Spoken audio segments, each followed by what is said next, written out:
Perpetual energy device number 5, Windstream capture technology. You guys would know this as wind power, which you're using the outdated propellers that you used to use on airplanes 50 to 100 years ago. You know, it's the reverse of like taking a propeller and spinning it and moving an object. Now you guys are using it to create energy. You have a stationary propeller, and when the wind blows through, the propeller redirects the wind and it spins a generator. Now, here's the deal. Let's start out with a pouch. Okay? Just to give you an idea of a component of this idea, this is the open mouth of a pouch. We're looking to the inside of a pouch. If the wind comes in this way, it inflates the pouch. Okay? This is the pouch when there's no wind. It's going to kind of come up and like this. And right here is going to be that little nub right there that's going to keep a little bit of an open spot right there so that as the wind hits it straight on, it can inflate the pouch, like right here, what we see here. And this is a side view, or actually a straight-on view. Top view of this pouch, it would look something like this. Okay? That's what it would look like, and the nub would be about right there. This would be a top view of the pouch. Okay?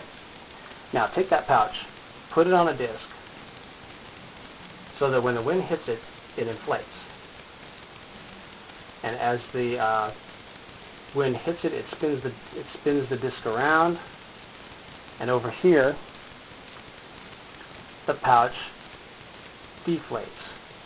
Okay. This is actually a back view, so you can't really see it, the open spot. But it looks something like that, like just a little thin mass of material, because as it spins around, it's hitting the pouch from the back end, and all the air is being pushed out through the mouth on the other side that we can't see, and it's deflating. Okay, top view. Let's see if we can get this a good circle going.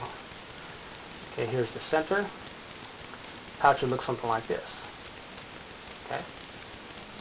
Again, this is the top view. You have several pouches, little nubs, all the way around. And what they do is, as the wind is coming this way, as the disc is spinning around and the open parts of the pouch line up with the wind so that the wind can capture, like right here, this little spot.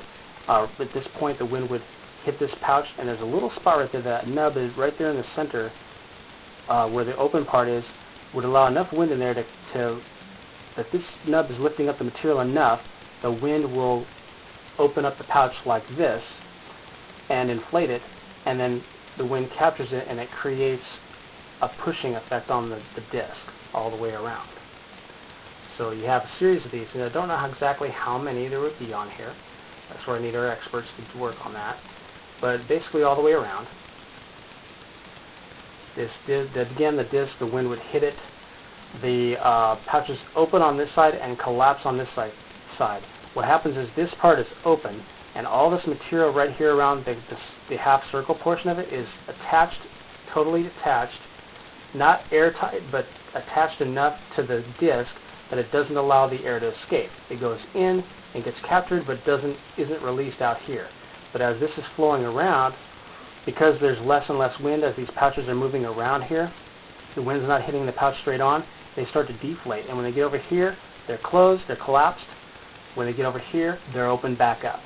So say like as this one comes around and the wind's starting to hit just from an angle, it's starting to inflate this pouch, and by the time it gets around here, it's like totally inflated and the wind is hitting it and pushing the disc around.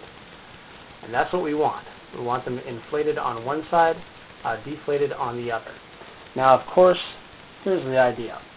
You don't want to use this in an area where there's not a whole lot of wind. Obviously, that's not a good idea.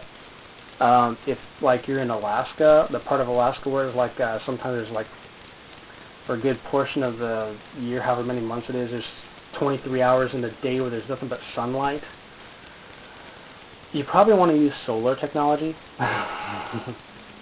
But this one is for like, what's that city that's called the Windy City? Is it Chicago? Well, this might be, if it really is a windy city, you probably want to use this configuration. And guess what? You can stack this on a column. You can stack several of these discs one on top of the other so that if even just one of these is spinning. The column will spin, and at the top is a generator.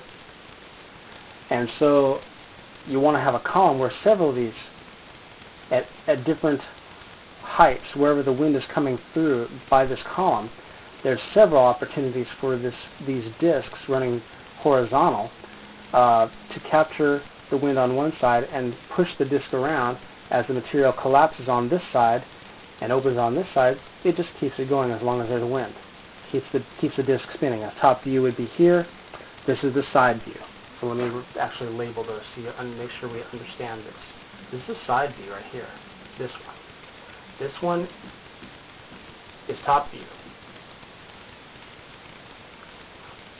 Because what you have, you guys using those propellers, sure, you got these long blades that there's such a small surface area, and as the wind is passing through, it redirects, say it's angled this way, it redirects the wind that way, and the propeller moves this way, and it turns the thing. Well, if that's efficient, this is even more efficient because we're capturing more of the air that's coming by the column and at different levels because you have several of these discs stacked on top of another.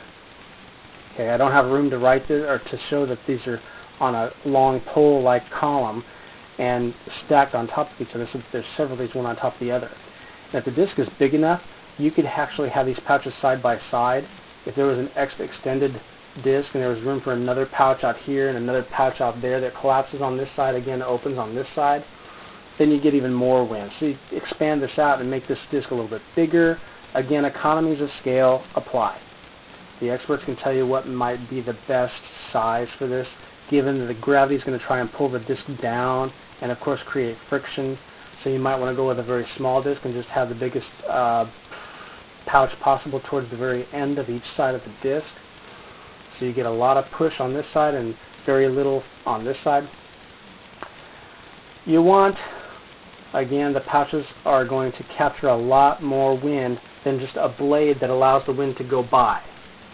This is totally capturing. This isn't inflated. This is we're seeing the inside of it where it's actually attached. We're seeing the open side, and as the wind comes into this, it's capturing all of the wind that's going in it. So it's having a lot of effect. Okay? Capturing a lot of that. So the inside there is actually, once the wind goes in, it's not supposed to come out the other side. So it has a really good telescoping effect, if you will, for the wind. Should have a very good pushing effect on this device. So that's the idea. Let's go with this. Any comments, please put them down. I'm sure there's people out there who probably do a better job than I did, but you get the idea. Okay, we just need one side to capture the wind and the other side to let it go by. This accomplishes that by using a very strong enough material that will capture a lot of wind, but then is flexible enough that it collapses easily enough on the other side as the wind is hitting it from the closed end and just collapses the air out very easily and provides hardly any resistance here, a lot of resistance here. So all the resistance is on one side. Let me say that again. All the resistance is on one side and next to none on the other. Okay? So I think I've explained that pretty good enough. And that's it. Thank you.